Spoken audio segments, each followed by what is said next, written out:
This is Kay Kritiques.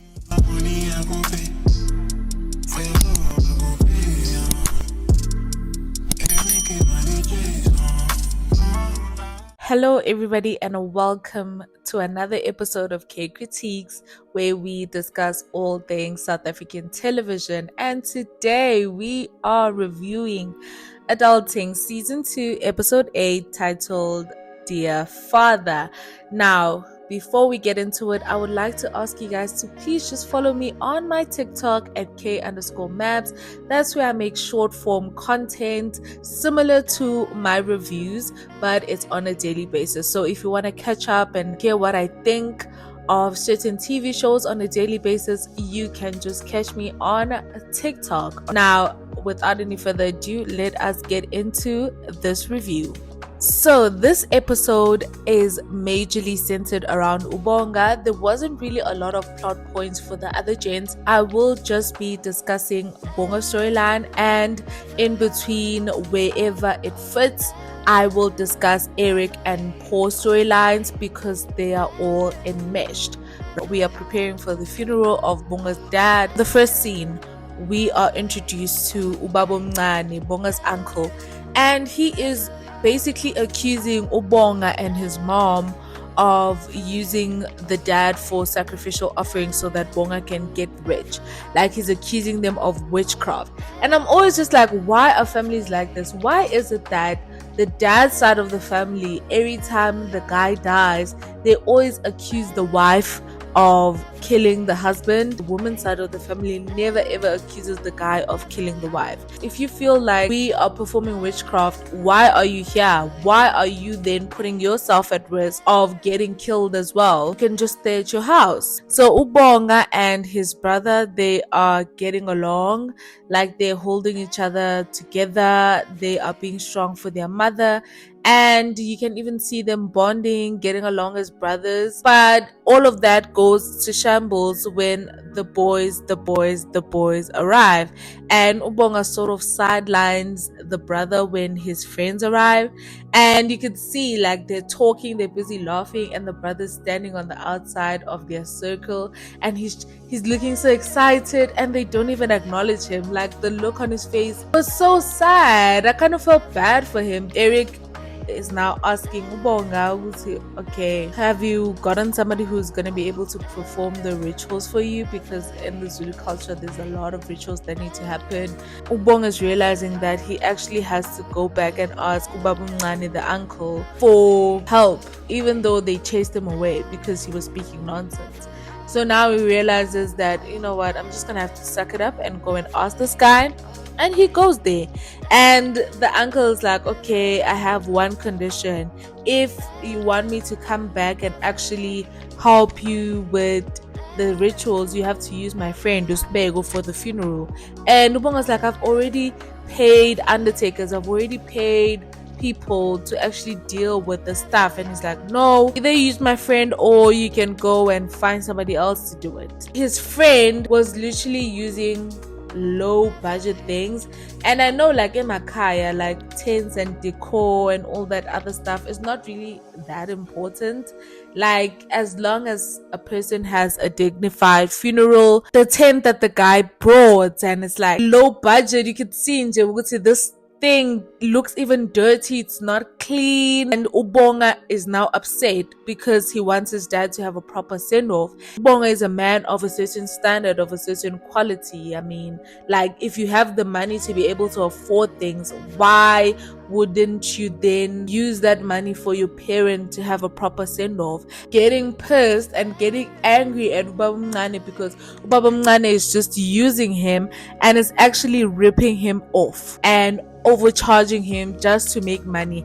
And I'm just like, why is it that you're actually lucky if this has never happened to you, or you've never seen it, or you've never heard of it? But most of the time during like events, ceremonies, certain family members are always looking for an opportunity to take advantage.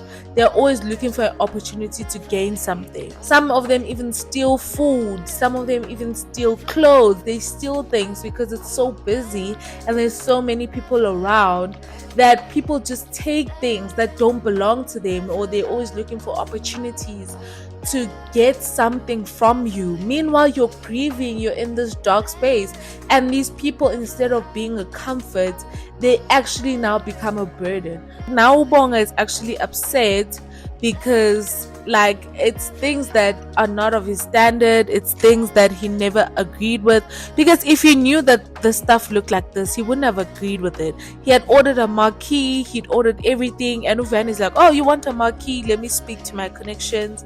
And it actually helps out, and the decor looked so beautiful. So shout out to Vuyani, and I'm so glad that Vuyani was actually able to help Bonga in his darkest time of need. And you know, I've said this in previous episodes, and I'm always like, I honestly don't know why Vuyani and Bonga are friends, because they don't like each other. I retract my statements. Like, most of the times they act like they don't like each other. It's almost like with Tom and Jerry, but they have love for each other, and we see this in this moment, you know, where they all try to calm Bonga down. And I'm actually glad that the boys are here, like somebody other than family, because sometimes family is blinded by the fact that we are family, but people from outside who are not biased can actually be the ones to help you see things in a different perspective. And you see the boys are there for him. They're like, Bonga, calm down, don't let him win, like this is your father's funeral and we're gonna do things right, things are gonna work out, just calm down, don't fight him, because that's basically what this guy wants. Let us pause for just a minute and get into Eric's storyline. We'll get back to Bonga. There's a lot to talk about, but let's get into Eric's storyline. So Eric actually came with Ncumisa to the funeral, and they're all confused, like, hey, but why would you bring this child here? Like, why aren't they in school? And Eric is like, nah, like this child is always fighting with Ugogo, and so they're like cat and mouse, so I had to get them away from each other. Mpho actually asks Eric, is like, how old is Ncumisa? And he's like, she's 14. Mpho is like, yeah, it's adolescence. And I'm like, there's no adolescence that makes somebody to backchat elders, have an attitude, and Ncumisa's attitude stinks. Okay, so now when they're in KZN, obviously Ncumisa's hanging out with some kids, but she's just hanging out with boys only. Eric gets upset about this. Like, I don't see a problem with hanging out with boys, and it was just innocent playing, like they were dancing, of which I think is innocent. Like, they were literally in the yard. It's not like they were off in a hidden place. They were literally hanging out in the yard where everybody could see them.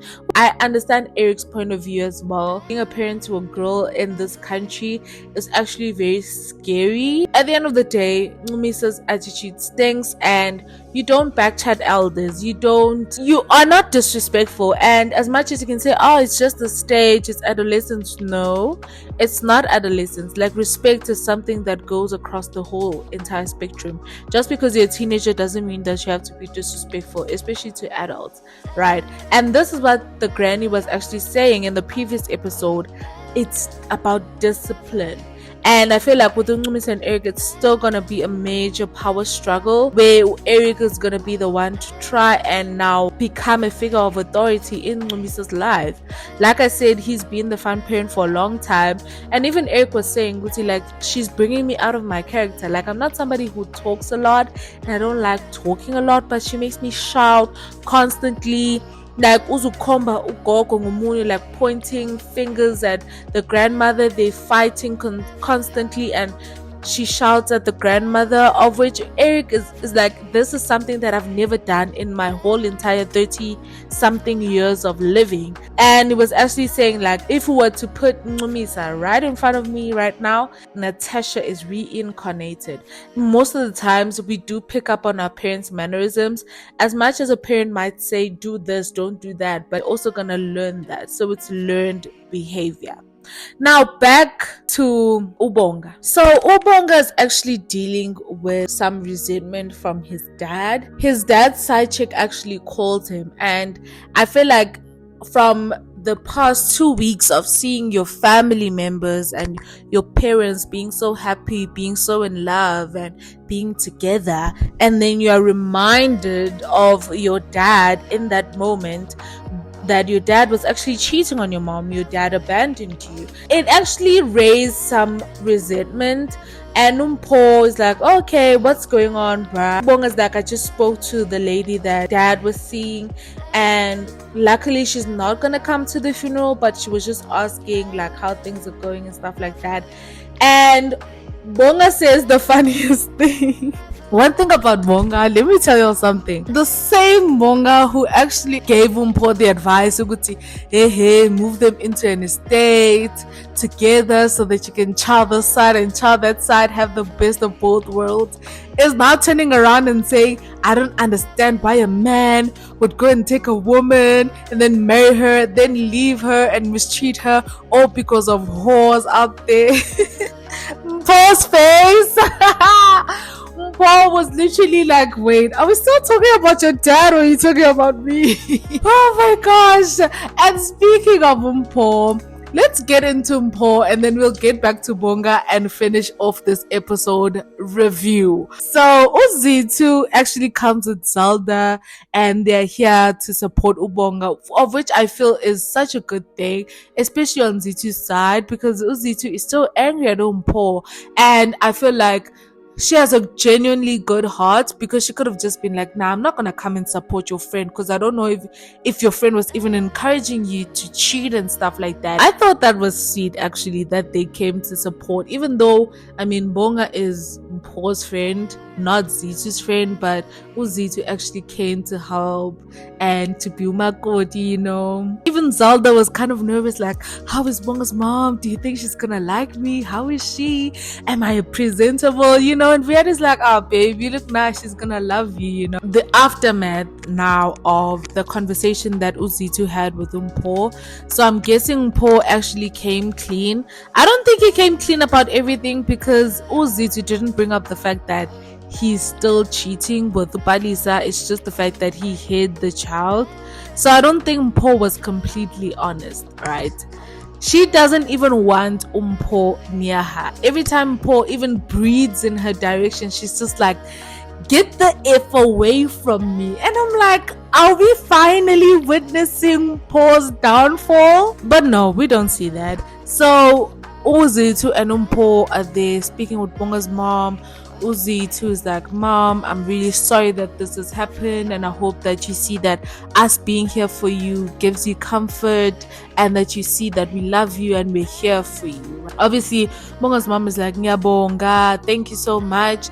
And it's like, oh, I heard you have twins. That actually sets Uzithu Lele off, because she's like, yeah, I have twins, but this guy on the other hand has 3 kids. And Bonga's mom is like, wait, what? And Zithu spills the beans to Bonga's mom. In Johannesburg, Uhambile, he impregnated a girl from Marabastad. He cheats on me all the time, and Nama, I'm tired and I don't want to be treated like this, and I am leaving. And I just knew that Uzithulele wasn't about to leave. Even in the first season, when the family meeting was called, Zithu actually told him everything, that there was a lady who came by our house wearing Mpho's shirt, driving Mpho's car, to come and tell me in my house that she is sleeping with my husband, and then she ended up not leaving him. So I knew that the fact that she went to speak with Bonga's mom, who had also been cheated on, of which Bonga's mom's situation was worse, but like, I just knew that she's gonna fold. She's not gonna leave Mpho. In that moment, I could just feel it. You could see, this girl is not going to leave Mpho, because I feel like at the core of it, she wanted somebody to talk her out of it, and she knew that it was gonna be Bonga's mom, because Bonga's mom begazelat. And so obviously the older generation is gonna tell us to begazela. Like, if she was really serious, she would have just kept quiet and served Mpho with divorce papers. But anyway, as expected, Bonga's mom is like, begazela, you're not the first woman to go through this. What you have to do is hold your family together. Mpho is not the first guy to bring an illegitimate child into a marriage, blah blah blah. Like, I feel like women in the older generation, they're never beating the allegations. If you ask an older woman for advice with a cheating husband, abusive husband, they're always gonna tell you you're gonna have to hold the knife on the sharper end. That's what a woman does, begazela, blah blah blah. And Uzito is basically like, I just want a man who's gonna love me, respect me, and know my place in his life, which is not too much to ask for. Like, she's not asking for the world, she's not asking for millions. All she's asking for is love, respect, and for you to know the place that she holds in your life and value her. Those are the bare minimum, of which Mpho is not doing. Because if he was able to do them, then he wouldn't be going around unzipping his pants for every other Jane Doe out there. Back in the room, and Mpho comes and is like, baby, forgive me. And he's not even remorseful. I feel like that's the biggest thing for me. Mpho is not even being a little bit remorseful for not telling Luthando. Because for me, it's like, if he was remorseful or showed that he's sorry and that he knows that what he did was wrong, then maybe there would be a chance that I'd be like, okay, maybe he understands that he's wrong. But he doesn't. He's just like, baby, just get over it. Like, that's basically his attitude. Like, okay, it happened, so get over it. And now he's saying, baby, I want us to go to therapy. And it's like, well, y'all went to therapy, and in therapy y'all learned about radical honesty, and you were busy preaching to us about this radical honesty of being able to tell your wife any and everything. And then the first chance you get to practice radical honesty, you didn't tell her for 3 months. So Mpho, for 3 whole months, he was hiding this, and then he's gonna come and say, baby, I tried to tell you. So for 3 months, almost 100 days, you couldn't tell me that you have a child?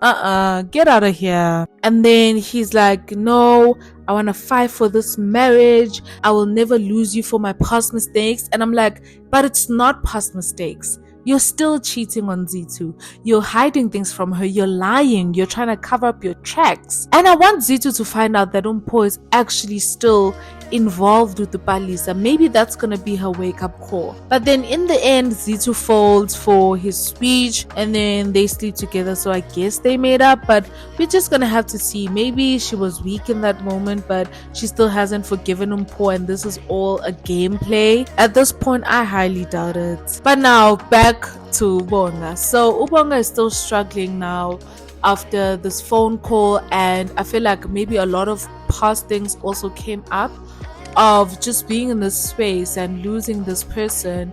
And he's even like, I didn't even get a chance to tell him that I forgive him, and now he's gone, you know. And now he's having a conversation with his mom, and the mom is actually like, you don't hate your dad, you never hated him. Like, you can't separate that. I hate what you did, but I love you. Like, he associates the hate for the actions that his dad inflicted on them and the trauma and all the hurtful things with him not loving his dad. Some part of him actually kind of sort of hates himself for actually loving his dad. And so the mom is like, no, you don't hate your dad, you actually love your dad. And actually gives us an insight that Bonga, this one time when the dad left, he actually got into the back of his car and he was shivering. It was cold in the night, and the dad actually found him and comforted him. And literally everybody around Bonga is telling him, Ubuti, your dad was somebody who loved people. He was full of love, full of energy, was very kind and very loving. And Bonga's like, all of his friends and all these people in the community are telling me this one thing, but I never experienced that from my dad. So I guess maybe I'm the black sheep, because my dad even got along with my brother. So maybe I'm the one that he didn't love. And obviously people are like, no, don't think of it like that. That's not true. Your dad loved you. And I'm so glad that at least he has that memory of them in the hospital. And I hope that he holds on to those words. Now, one thing about Bonga's brother, he is gonna cry, son. So we find him sitting in a room by himself just drinking, of which I have noticed even from season 1 that Bonga's brother Usihle is actually an alcoholic. And Ubonga comes along and is like, Baf, why are you sitting here? What's going on? And the brother is actually like, I so wish that our dad was as proud of me as he was of you. And Ubonga is actually comforting his brother and is like, no, he was proud of you. Like when dad left and went to Johannesburg, and then I left and went to Johannesburg for school, you stayed here and you held this family together. You were there for our mom. You played the father role, you played the male role in this house, and you filled in the gap when me and dad left. And we love you and we are proud of you, and dad was proud of you. Like, you guys got along and he was very, very proud of you. So never ever doubt your position and your value in this family, which I feel was a very touching moment. Because I mean, obviously Usihle probably doesn't have his life as together as Ubonga. He doesn't have that big thriving career. He doesn't have all the money in the world at his disposal. In every family, everybody is gonna play their different role. Everybody has a different value. Like, just because somebody doesn't have money doesn't mean that they're less valuable in the family structure. Just because somebody else has more money doesn't mean that they are more valuable. The classism that exists sometimes, completely unacceptable. And those are some of the things that need to be addressed. I'm proud of adulting for addressing that. We are at the day of the funeral. So the mom wanted Ubonga to give a eulogy at the funeral, and he was like, so what do you want me to say when I get up there? Say that I hate this guy? But obviously they already had that chat that you don't hate your father. But anyways, so this hearse Yagasbego comes along and it literally breaks down. There's smoke everywhere, and Ubonga now is livid. He is livid, and he goes to Baba Mncane. They get into it, and Ubonga's always just like, must I be grateful for this? And you've never been there for us. When mom left to go and work and left us with you, you would just leave and go drink, and we'd sit the whole day and starve. Like, you never cared for us. You never cared even for your own brother. You didn't even come to see him once in Johannesburg when you heard he had cancer.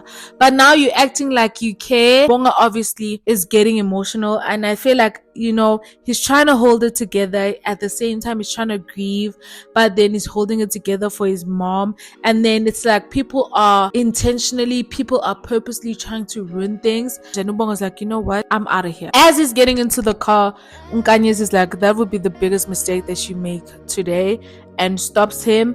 And she's there to support. I was actually shocked. I was like, oh, Nkanyezi came to the funeral. And Ubonga gives the most beautiful eulogy. I literally cried during that funeral.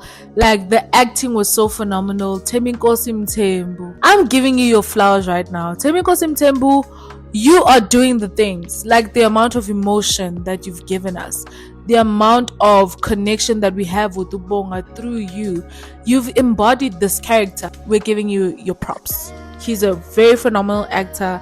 That eulogy was so beautiful. I was literally crying until this last scene. So like, the tear works, everything is going, I'm crying. And now after the funeral, we see Ubonga coming with the plate to give Nkanyezi, and it's like, hey bo, don't these people know that imama lagatembe selfigil? Just the other episode he was saying, nah, I don't think I'd ever get back with Nkanyezi. And then now in this episode he's calling her his girlfriend. And Kanyezi is like literally laughing and is like, where are my haters? I want them to see this, you know, they're joking around. And then all of a sudden this random guy comes and is like, my love, here and now, what's this plate? Maybe somebody's gonna put muti in your plate, blah blah blah, and exchanges the plate. So takes the plate that Bonga gave Nkanyezi and gives him a new one. And then this guy is now Thabiso, and he's like, hi, my brother, that was a beautiful eulogy you gave. Please accept our condolences. Well, he didn't say it like that, but I'm just emphasizing the our. Okay. And Ubonga's like, okay, who's this? And Nkanyezi is like, oh, Bonga, this is Thabiso. Ubaba wasekhaya. Listen. I've been asking about this ring for the longest time. Well, not the longest time. I asked about it in, I think, episode 7. But the fact that Nkanyezi didn't just say, this is my boyfriend, this is someone I'm seeing.